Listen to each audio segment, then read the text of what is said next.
guys, welcome back to Crowned Intent, where we believe in living and loving intentionally. So we're excited about another week and just talking to you about what we have learned and hopefully giving you some ideas and some practical applications for your families as we all grow together. That's a good one. Okay. I like it. As we grow together. Right. So let's start off by the question of how's the week? How's the week? We are back into the swing of school and sports. Yes. So that's always just something that we get used to, and I know many of you are also getting used to kind of that new norm, which is, it's good. I like the habit of it. You're back at full-time in the swing of teaching? So back in school, and so it's always good to see people in meetings and kind of reconnect, but I like when we're back with students and back in the classroom and just kind of have gotten past all the brand new setting up of things. I like to be in the swing new phase. kicks and their new clothing. New backpacks. Mm-hmm. We went through that at home. We're going through that at school. Yeah. So all of that. So Sweet. Yeah, it's been a good week. Good. Yeah, how about you? It's been good. Again, kind of going back into the normalcy of schedule and having people go to bed at the right times, me going to sleep at the right time, then waking up early and kind of getting back into the work, just staying busy. Yeah. I've loved it. So it's been good. I love this time of year. I love the fall. So it's like gets me really excited. You're gonna start wearing hoodies again? Yeah, give me a little bit. I mean, it's still like an upper 90s right now, but once it does. Don't let her fool you. She'll wear a hoodie if it's 90. Only because of air conditioning. Yeah. That's it. If anyone is running a restaurant or whatever business, do not listen. You could turn your air conditioning Do not listen to this. I refuse to accept this. I wear hoodies in the summer. That is my point. That's exactly okay. Let's move on. Okay. Let's move on. Okay, so we're continuing our conversation on love and respect today. Yeah. And we want to shift gears though, and we want to talk about it with teenagers.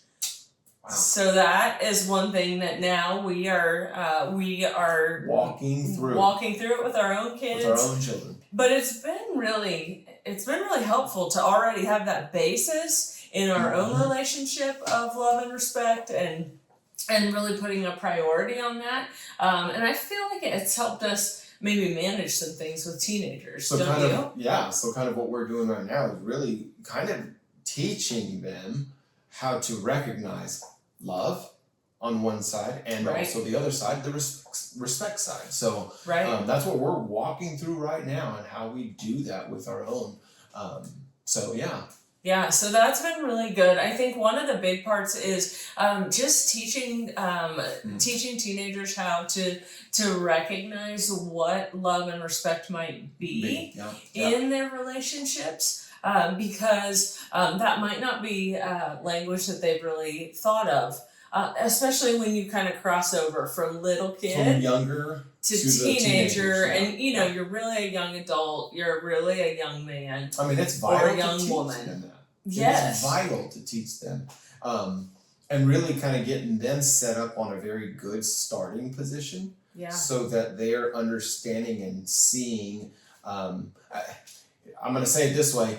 When your son may feel disrespected or not respected, how they respond. And so, I mean, it comes from a parent down into the child, as well as a parent, in my case, down to my daughter. So the love and the respect, they're really back and forth, teaching them that at a younger age is very vital and helpful for them for their future in their relationships. Right. Well, and I think one of the big things too is helping them to learn to recognize that is something that they're needing. Yeah, absolutely. Where before they couldn't have verbalized it. They couldn't have said, "This is what I need." But now I think they recognize more.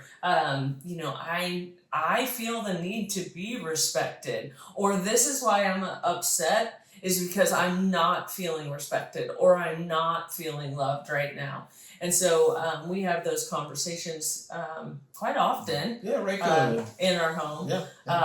I think it's helpful to see or have them walking through it and realizing at certain times where that's reflected upon the siblings. So when they're saying, I feel that way, so they're verbalizing it, but then the other side is, my intention was not to disrespect you, or the opposite of that, my intention was not to show you love in that circumstance.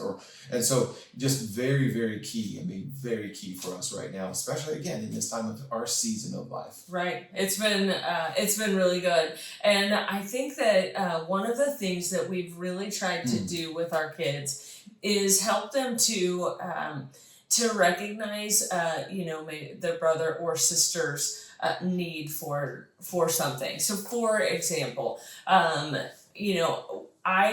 am helping the girls a lot with this is what a young woman does, this is what a woman does, this is what a wife does, because our job is to prepare them for that. In our home, we want them, we're not going to maybe fully prepare them for marriage and what that looks like. But our job is to do the best we can. Yeah. And so to teach them that very well. Right. So to teach them what, maybe their future husband might be feeling, they are feeling disrespected, and what to do when they're feeling disrespected. Yeah. So those are conversations that we have a lot, which we kind of talked about last video episode, when we talked about love and respect between the two of us. We also discuss, and we also talk about this now, even with the children, about, and I mentioned this on our last video, about having good intentions with them. Like knowing that their intent was not in an ill will towards them or a purposeful feeling of resentment or hatefulness or disrespect or lack of love. And so, so that's, do you have anything to add to that? Well, definitely that's part of the conflict resolution. Yeah. We know as parents, we start that from when they're itty bitty. Yep. And then I don't know, surely eventually that stops. They become I don't know that it ever stops. Hopefully. Well, yeah, I guess it when they are out of our house, I feel like we're done with that. But we should probably ask others about that one. Yes. Those of you that we are friends with that have gone before us, we've got questions. We got questions on this one. Conflict resolution, that's part of it. I would say there's two layers that I can kind of think about. Assuming that the other person has good intentions. Yep. If you're in a relationship with them, you would want to assume that. And then the second thing would be acknowledge how the other person felt. Yeah. So, really we had that conversation. That, we had that conversation. I'm sorry you felt disrespected. Yeah. And that's not something that I just say to Chris. It's something I teach our daughters to say to their brother. And kind of vice versa. I do the same for my son. Right.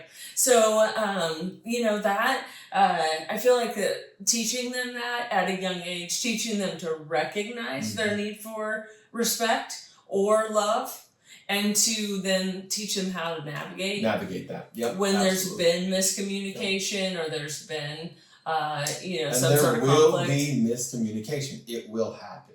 Right. So it's just really like she's saying, navigating that and coaching through it. Right. So that their relationships are successful and their marriages are strong. Yes. Absolutely. So, That's what we would want for them. We would want for them, when they leave our home, to live intentional lives. Absolutely. That's been a focus for us. And so for them to do that as well. But if you are maybe wondering, where did this conversation come from on Yeah. love and respect? Yeah. We've got some history for you. So we did a video on the 3 books that maybe made the biggest impact for us. Mhm. And so we'll link that in the description so you can go back and see what that was. There's a link to get that book. It's called Love and Respect, super simple. But Great. take a look at that video to kind of see where did this conversation come from, because it's almost a 3-part conversation Almost, that we've had. Yeah, it really has kind of gone into, because it's, again, it's vital for marriages, but then it's also vital to teach your children also how to do that. And so we believe in that, setting that boundary or that baseline, and so it's successful. So I guess that's everything for this week. That is. We'll see you guys next week. Yeah. We love seeing you comment. So be sure to comment or subscribe if you have not done that yet. All right. Bye.